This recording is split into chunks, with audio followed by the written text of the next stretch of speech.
안녕하세요, 혜연입니다. 오늘은 이제 133쪽, 135쪽에서 사실 이 책에서 여기뿐만 아니라 여러 군데에서 나오기도 했거든요.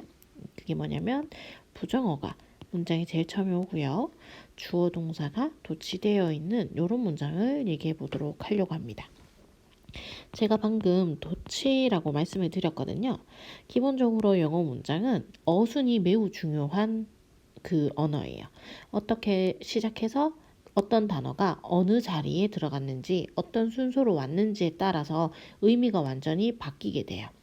우리나라는 이제 조사라는 게 있죠. 누가 뭐를 뭐 했다 이렇게 들어가서 뭐 누가 했다 무엇을 이렇게 순서가 바뀌어도 조사 때문에 문장이 어색할지언정 의미 전달이 뭐 헷갈리거나 바뀌거나 하진 않거든요. 그런데 영어 같은 경우에는 어느 자리에 어떤 단어가 들어가는지에 따라서 의미가 완전히 바뀌기 때문에 요거를 주의해서 봐야 돼요.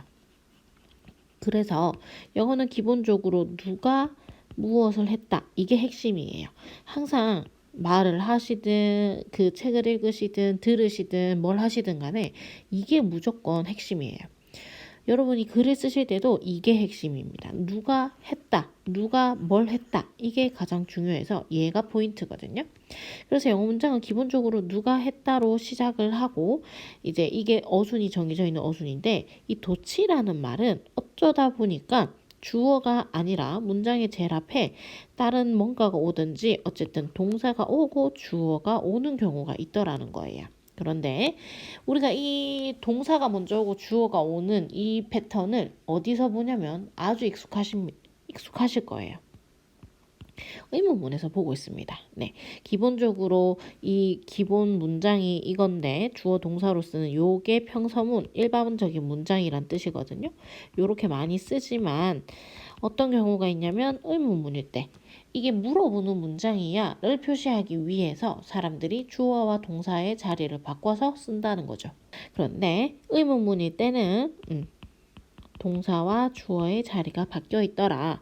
그런데 의문문뿐만 아니라 다른 경우에도 바뀌는 경우가 있더라는 거죠. 지금에서처럼 어떤 경우냐면 문장의 제일 앞에 부정어가 제일 먼저 오고요.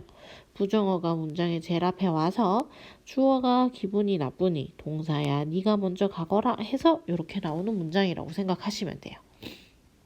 그래서 해석상으로 사실 바뀌는 건 없어요. 이런 문장들이 도치가 왔을 때 해석상으로 바뀌거나 신경을 써야 되거나 하는 건 없지만 왜 제가 이걸 설명을 드리냐면 주어 동사 찾기가 어려워지시기 때문이기도 하고요. 제일 처음에 문장에 부정어가 나오니까 조금 당황스러우실 때도 있기 때문이에요. 그래서 never in his life 그의 삶에서 결코 없었대요. Had Edward been cradled like a baby. 에드워드가 아기처럼 이렇게 두 팔로 아기처럼 이렇게 안겨 있었던 적은 결코 없었다 이렇게 해석이 되거든요. 그래서 그 이 문장 자체가 뭔가 의미상으로 바뀌거나 하는 건 아니고요. 부정어가 왔기 때문에 그럼 주어가 어디 있지? 동사가 먼저 나왔네. 에드워드가 주어구나. 요거만 알아차리시면 간단한 문장입니다. 네. 원래 원문장으로 보면 Edward 이렇게 썼어야 돼요. Edward had never been cradled like a baby in his life 라고 쓰여 있는 문장인데 그럼 왜 굳이 이렇게 썼느냐? 문장 영어에서는 앞에 나오는 것들이 기본적으로 중요한 애들이다. 강조하고 싶은 거다 라고 생각을 하시면 돼요.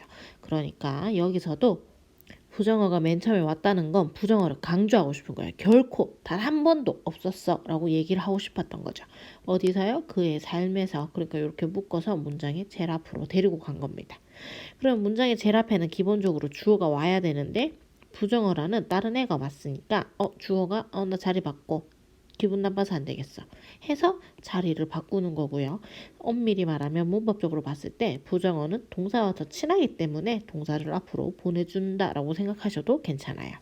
여기 밑에 문장에서도 nor had Nelly 그러니까 nor이 단어가 또한 아니다 라는 뜻이었습니다.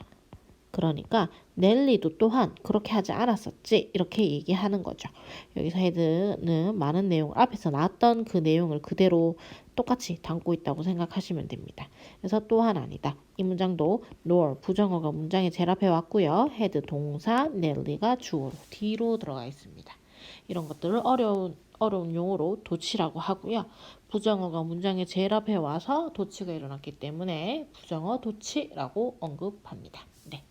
그래서 문장에 제일 처음에 부정어가 오면 웬만하면 주어 동사가 도치되어 있고요. 주어만 잘 찾으셔서 해석해 주시면 될 거예요. 해석할 때 딱히 다르게 해석해야 되는 건 없으니까 아 그냥 주어가 여기 있네 라고 찾으시고 동사가 얘구나 하시고 부정하고 넘어가시면 되겠습니다. 네. 오늘도 수고 많으셨고요. 벌써 2주차가 다 되어 가네요. 이제 가장 이 책에서 제가 봤을 때 가장 슬픈 장면으로 온 것 같네요. 네. 오늘도 즐거운 독서 되셨길 바라고요. 저는 내일 뵙도록 하겠습니다. 수고하셨습니다.